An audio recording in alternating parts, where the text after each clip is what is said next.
নমস্কার দর্শক বন্ধুরা, আজ আমি দুর্দান্ত স্বাদের পটল আলু রুই মাছের ঝোলের রেসিপি আপনাদের সঙ্গে শেয়ার করছি। গরম গরম সাদা ভাতের সঙ্গে খেতে অপূর্ব লাগে।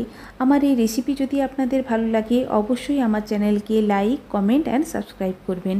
প্রথমেই পরিমাণ মতো সর্ষের তেল দিয়ে দিয়েছি একটা তেজপাতা, হাফ চামচ মতো গোটা জিরে ফোড়ন, দিয়ে দিচ্ছি মিডিয়াম সাইজের দুটো পেঁয়াজ, পরিমাণ মতো লবণ দিয়ে পেঁয়াজকে ভালো করে ভেজে 1 চামচ মতো আদা রসুন ও কাঁচা লঙ্কার পেস্ট অ্যাড করে আদা রসুন ও কাঁচা লঙ্কার পেস্টকে খুব ভালো করে নাড়াচাড়া করে ভাজা ভাজা করে নিচ্ছি।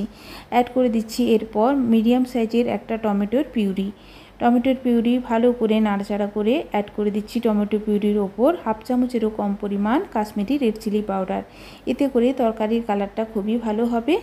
দিয়ে দিচ্ছি 1 চামচ মতো ধনের গুঁড়ো, 1 চামচ মতো জিরের গুঁড়ো, পরিমাণ মতো হলুদ গুঁড়ো। ভালো করে মশলাকে টমেটো পিউরির সঙ্গে মিক্সড করে কষিয়ে নিচ্ছি। মশলা থেকে যখন তেল ছেড়ে আসবে তখন বুঝতে হবে মশলা খুব ভালো করে কষানো হয়ে গেছে। দিয়ে দেবো লবণ দিয়ে আগে থেকে সেদ্ধ করে রাখা আলুকে খুব ভালো করে মশলার সঙ্গে নাড়াচাড়া করে নিতে হবে।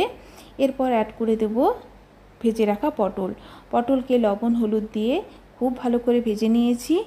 প্রায় ভাজতে ভাজতে পটল 80% সেদ্ধ হয়ে গেছে। সেই ভেজে রাখা পটল মশলার সঙ্গে আবারও নাড়াচাড়া করে অ্যাড করে দেব 1 গ্লাস মতো জল অ্যাড করে যখন ঝোল ফুটে আসবে ঢাকা দিয়ে মিনিট 2 রেখে দেব। মিনিট 2 পর আবারও ঢাকা খুলে দিয়েছি। দেখুন খুব ভালো করে পটল আলু সেদ্ধ হয়ে গেছে। ওপর থেকে ছড়িয়ে দিচ্ছি 1 চামচ মতো গরম মশলার গুঁড়ো, দিয়ে দিচ্ছি ভেজে রাখা মাছ। মিনিট 2 মাছ ফুটিয়ে নিলেই রেডি পটল আলু রুই মাছের ঝোল। অবশ্যই বাড়িতে ট্রাই করবেন। ধন্যবাদ।